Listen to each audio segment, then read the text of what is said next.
Hello दोस्तों, क्या आप जानते हैं अरावली माउंटेन रेंज किस लिए आज न्यूज़ में बना हुआ है? तो चलिए मैं आपको बताता हूँ। अरावली माउंटेन रेंज जो है ये इंडिया का सबसे ओल्डेस्ट माउंटेन रेंज माना जाता है, जिसकी approximate age 2 billion plus years भी मानी जाती है। ये 800 किलोमीटर का लंबा स्ट्रेच दिल्ली से गुजरात के अहमदनगर तक फैला हुआ है।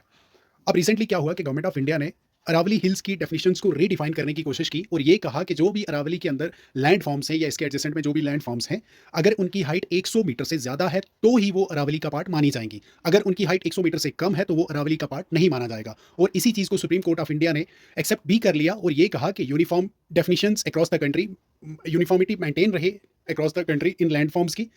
इस चीज़ को चलते सुप्रीम कोर्ट ऑफ इंडिया ने गवर्नमेंट की इस रिकमेंडेशन को एक्सेप्ट भी कर लिया।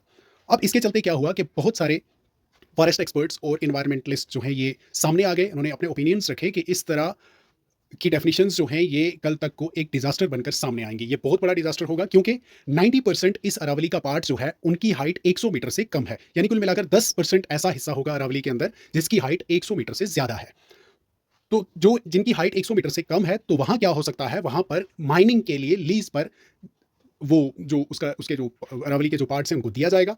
यानी ग्रेजुअली ये अरावली खत्म भी हो सकता है। अब इसके कंसिक्वेंसेस क्या है? बहुत सारे कंसिक्वेंसेस है, बहुत सारे। क्लाइमेटिक डिस्टर्बेंस के लिए एक बैरियर भी माना जाता है। यानी वेस्टर्न डिस्टर्बेंसेस को दिल्ली या बाकी एरियाज को कंट्रोल में रखने के लिए अरावली का एक बहुत इंपॉर्टेंट रोल है।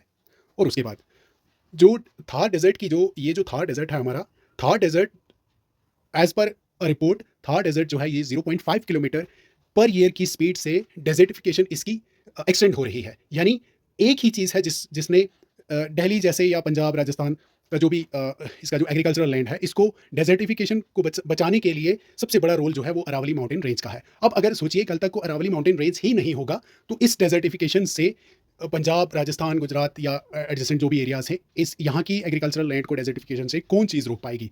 अब आपका ओपिनियन क्या है कि क्या होना चाहिए, किस तरह की चीज़ें चेंज होनी चाहिए? आप कमेंट बॉक्स में बताएं। Thank you.